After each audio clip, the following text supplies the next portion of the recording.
हिजो भएको हिमपातपछि ruby valley आसपासका डाँडाहरू चाहिँ यस्तो देखिएको छ।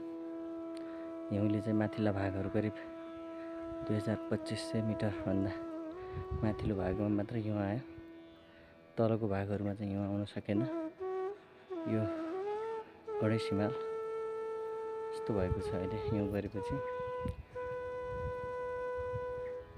तपाईहरु देख्न सक्नुहुनेछ। गणेश हिमाल रेन्ज हुँदै यतापट्टि चाहिँ पाविलमा पनि पुरै हिउँ जमेको छ, त्यतिको भएको छ। त्यस्तै गरी पाविलसँगै पेल्दोरमा चाहिँ अहिले एन्टी लाइट परेर त्यति राम्रो देखेको छैन। पेल्दोरसँगै पाङसाङ पास पनि हिउँ छ। पाङसाङ पास हुँदै माथि सिङ्लाको मचेत एरिया पुरै हिउँले चाहिँ ढाकेको छ। साथीहरू देख्न सक्नुहुनेछ।